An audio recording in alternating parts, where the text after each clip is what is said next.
কাল যেটা আপনার আজ সেটা আপনার নাও থাকতে পারে। সময় খুব ক্ষণস্থায়ী, এই আছে এই নাই। আমি কালকে আমাদের গাছ থেকে প্রচুর আম পেড়েছিলাম, তো আজকে যে গাছ ভেঙে যাবে কল্পনাও করতে পারি নাই। আসলে গাছ তো সামান্য একটা জিনিস হতে পারে, কিন্তু ছোটোখাটো জিনিস দিয়ে আল্লাহ রাব্বুল আলামিন আমাদেরকে অনেক কিছু শিখিয়ে দেয়। এত বিশাল বড় একটা গাছ 10-12 জন মিলেও হয়তো ধাক্কা দিলেও কিছুই হতো না। আমের সিজনে দেখা যায় ধাক্কা দিলেও আম পড়তে চায় না, তাহলে সেই এত বিশাল বড় গাছ কিভাবে পড়ে গেল এক ঝড়ে। ছোটোখাটো জিনিস দিয়ে অনেক কিছুই শিখলে শেখা যায়। আসসালামু আলাইকুম এভরিওয়ান, সবাই কেমন আছেন? আলহামদুলিল্লাহ, আল্লাহর রহমতে আমরাও ভালো আছি। সকালে একটা রিল ভিডিও দিয়েছিলাম, তো এটা ঘটনাটা আসলে তো রাতেরবেলা দেখিনি, সকাল 6টার সময়, তখন থেকে এই অবস্থা। গাছে প্রচুর আম ছিল, যে সকালে ছিল তারা হয়তো বা নিয়ে গেছে। তো আসলেই দুঃখজনক, হয়তো বা বলতে পারেন সামান্য একটা গাছের জন্য এত কথা বলতেছেন। দেখেন, ছোট্ট একটা গাছ যখন আপনি লাগাবেন, সেটা থেকে 10, 12, 15 বছর পরে কিন্তু আপনাকে ফল দিবে। তখনই ফল দিবে যখন আপনি অনেক যত্ন করে এটা রাখবেন, তখন হয়তো ফল পাবেন। মানুষের মতন যখন মানুষ পৃথিবীতে আসে তখন কিন্তু ছোট হয়, আস্তে আস্তে যত্ন সহকারে সব কিছু করলে আস্তে আস্তে মানুষ বড় হয়।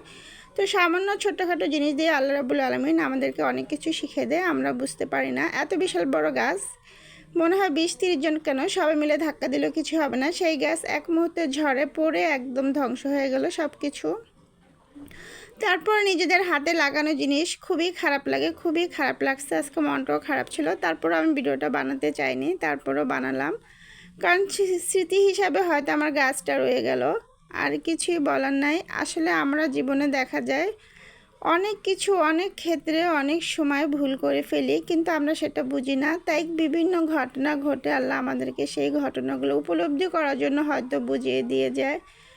আসলে জীবন ক্ষণস্থায়ী, সব জিনিসই ক্ষণস্থায়ী, এটাই ভাবতে হবে। দুনিয়াটা আসলে কিছুই না, জাস্ট একটা মহ। তো আমার বোনকে নিয়ে আমি স্কুল থেকে চলে আসছি। আমাদের বাসায় এখনও মনে হয় ঈদ যায় না।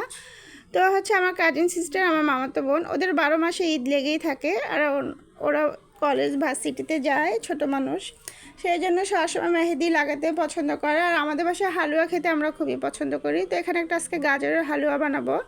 গাজর হালুয়াটা পুরো দেখতে থাকেন, এভাবে বানালে কিন্তু ভীষণ টেস্ট হয়। এখানে আমি আধা কেজি গাজর, তার সাথে 1 কেজি দুধকে একদম ঘন করে তারপরে করব। আর আমরা চিনিটা অ্যাড করি না, যেহেতু বাসায় আমাদের ডায়াবেটিস আছে, সেই জন্য চিনিটা খাই না। গাজর কিন্তু এমনিতেই প্রচুর মিষ্টি, দুধেও কিন্তু সুগার থাকে, সেটা জাল দিতে দিতে আপনার এমনিতেই মিষ্টি হয়ে যায়।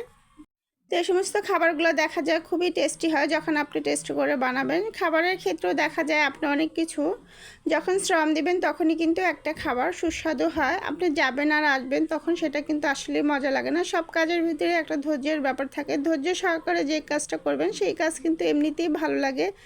একটা খাবার রান্না করলেন, সেটা খাওয়ার পরে কেউ যদি প্রশংসা করে, সেই খাবারের কিন্তু তখন মূল্যই থাকে না। এখন বাজারে প্রচুর তরমুজ, তো বাসায় দেখা যায় তরমুজ আনলে এমনিতেই কেটে খেতে ভালো লাগে না। বিকালবেলা দুধ টুধ এটা সেটা দিয়ে মিশিয়ে ড্রিঙ্কস বানিয়ে বাইরে যতই ঝোর তুফান থাকুক না কেন, তারপরে কেমন যেন একটা ব্যবসা গরম আছে। তো আমি এখানে তরমুজ দিয়ে একটা খুব মজাদার একটা জুস বানিয়ে নিয়েছি। তো আজকে আমার লং ভিডিওটা এ পর্যন্তই। সবাই ভালো থাকবেন, সুস্থ থাকবেন, আমাদের জন্য দোয়া করবেন। আবার নেক্সট কোনো ভিডিও নিয়ে আসবো। আল্লাহ।